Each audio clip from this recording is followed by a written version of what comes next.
Hi, this is Steven Johnson, and I'm doing consumer behaviors during the pandemic. In the beginning of the pandemic, essential workers saw an increase in their hours.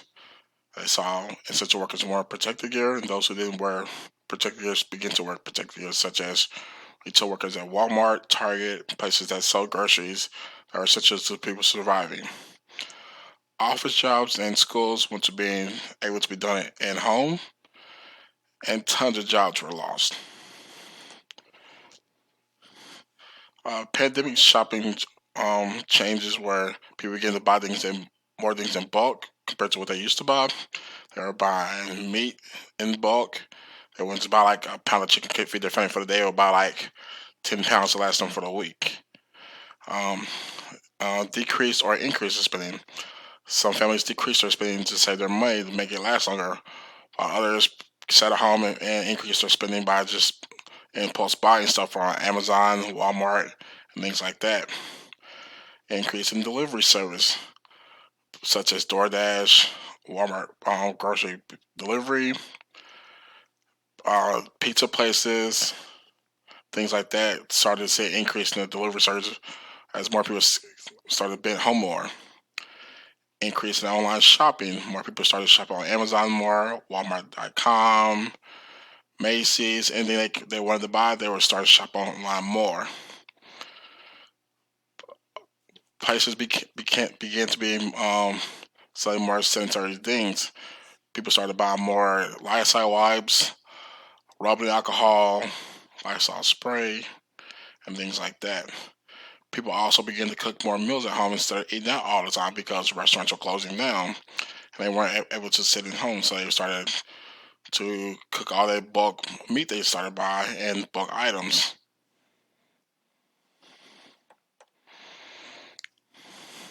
Service scale and atmosphere.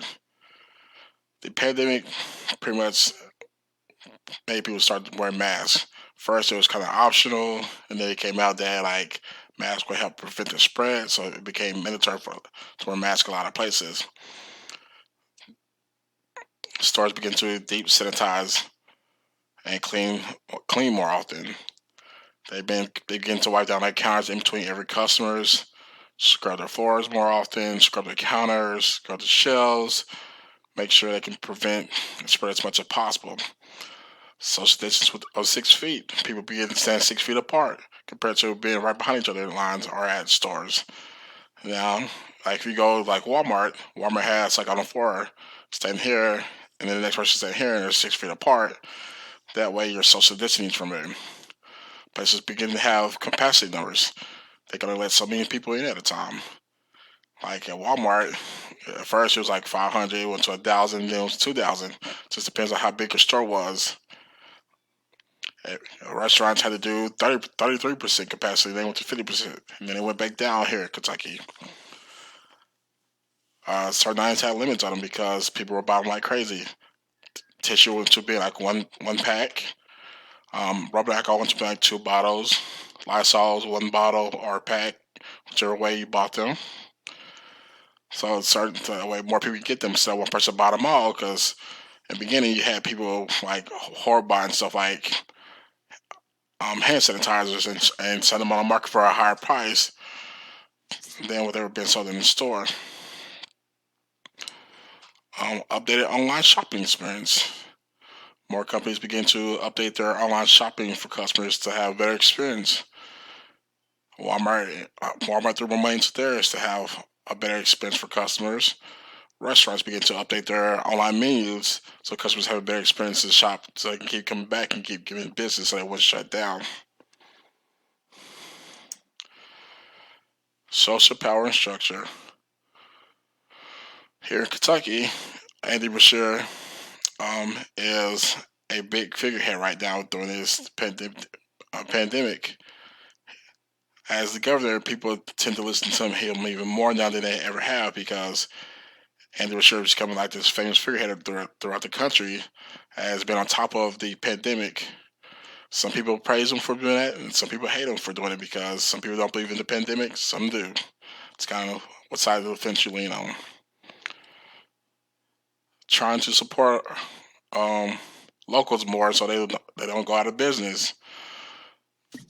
Now you start to see people saying eat local, shop local more than they ever have before, because these are people they know and they're struggling right now because the business is down because people can't go to those shops, can't go to those restaurants, so they're trying to keep them open instead of let them close. Medical experts are on the rise. People are starting to listen to all the doctors more now compared to celebrities, presidents, anything like that who tell them to not do certain things because medical experts are trying to look out for the best interests instead of looking out for their own interests. Social media are on the rise. Like you're starting to see more and more Facebook posts on why things are real, why things aren't real. So you kind of just got to sift through them and determine which one is beneficial for you. Emotional market strategy. Use of emotions get you direct the way they want you to act. They try to draw on your fear, your anger, your happiness. This being an election year, you saw a lot of campaign ads for both sides of the party. Both sides tried to get you to react the way they wanted you to. They tried to get you to do out of anger, fear, whatever the best strategy was. The left tried to get you to turn on the right tried to get you to turn on the left. That way they can get your vote and get you to support their candidate. They both played to the empty to get you on their side. The bad thing is, neither one of them tried to unite both sides. Instead of trying to unite both sides, they tried to get everybody on one side instead of bringing them together. Consumer culture, microculture. All microcultures are buying protective gear right now, whether they want to or they are being forced to for work, school, social activities, just to walk around. Everybody's being forced to buy protective gear at this point in time. All microcultures are trending on shopping online more. More people are using Amazon now and Walmart shipping. Both of those are having an upward slope in their users online. The older generations tend to take the virus more serious than the younger generations. Younger generations seem they're fearless, while the older generations tend to be fearful of it because it's impacting them more than it is the younger culture because their immune system is weaker. So they tend to take it more serious by making sure they wear their mask, keep distance from everybody, and clean everything as they can. Highly populated areas are taking it serious as well. They're tending to be more of a lockdown compared to the less populated areas. Like in Louisville, Kentucky, like Andy Bashir said, so you tell everybody you have to like limit your crowd capacity to like 33%. You have to wear your mask, you have to do this. But then you got the mayors on the local levels in the small rural areas where there's not very much of a population. They're like, oh yeah, you ain't got to worry about this. Like the virus is not real, so they're not like following any procedures. They're suing Andy Bashir and he's overstepping his boundaries.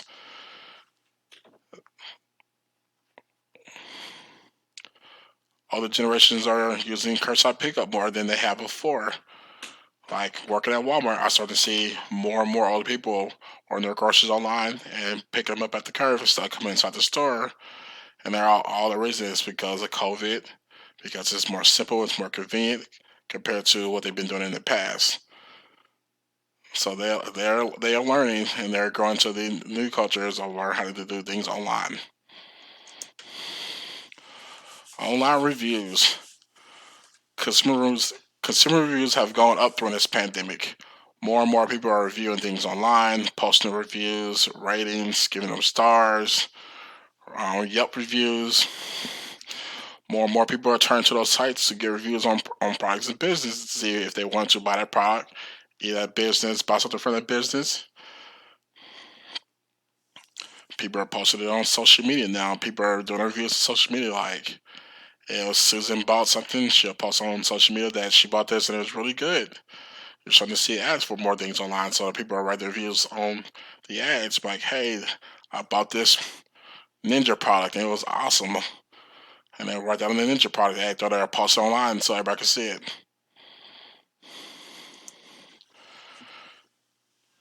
Critical issues that prevail. The way we clean stuff will never go back to the old ways.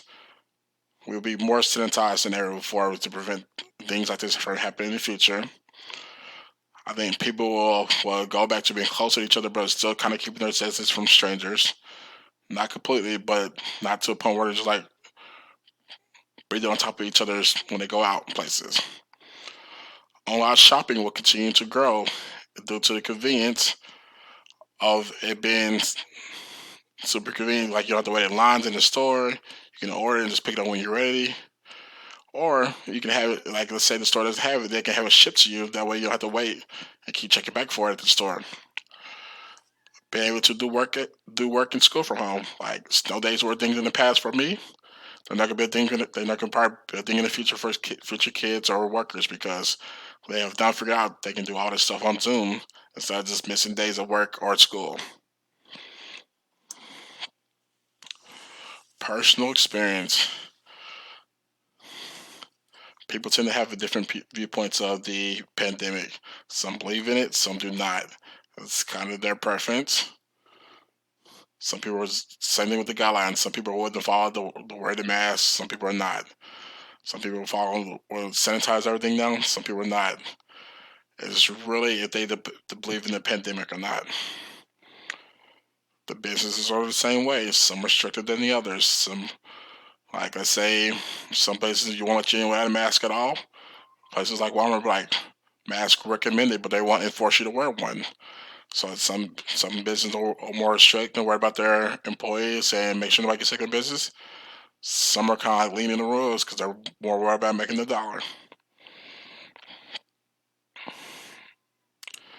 The government is more evolved and willing to adapt more than others at every level. Like I said again, like the governor of Kentucky is all about being strict, while some of the mayors are all about being loose and not having any rules at all. It's kind of the viewpoints of where at you live at depends on how your government views it. Like the president downplays it, some of the governors upplay it, then some of the mayors up or downplay it as well. I would say the thing that taught me the most is not to take things for granted. Like one minute I was going to concerts, playing rugby, doing things with my friends. Next minute it was all gone, and I was going to work or stuck in the house, and that was it. Right now, work is busy, so it's keeping me more sane than just me just sitting in the house all day. As far as job interview, um, the thing I was going there saying is be very adaptive. Anything taught me after this pandemic taking this class is things are forever changing. For one minute you're used to one thing, and then boom, something hits, and then everything, your whole world gets shook. You gotta be able to adapt to it very fast and prevail, as well as beat the trend as well. So right now, TikTok is the influencer. So you want to beat TikTok. You want to make sure you want to use TikTok influencers. You want to get on the trend. You also want to use other influencers as well. You keep advertising the way that you've been. Like if you're on a business, update your online experience. Make sure it keeps evolving so it gets better and better with time. Don't ever stop progressing. Keep progressing every step of the way. Will the world ever go back to being the same? We shall never really know until that time comes. Will more jobs move to being online? So, will schools move to be online, such as grade schools like high school, junior high, and things like that. So parents who don't want to send their kids to school would have that options. How will online shopping experience grow from this? Will they change? Will they get better? Will it stay the same? Will it become virtual? We don't know at this point. And what impact will this pandemic have on the world in the long term? Like after this is over, what will be going on still?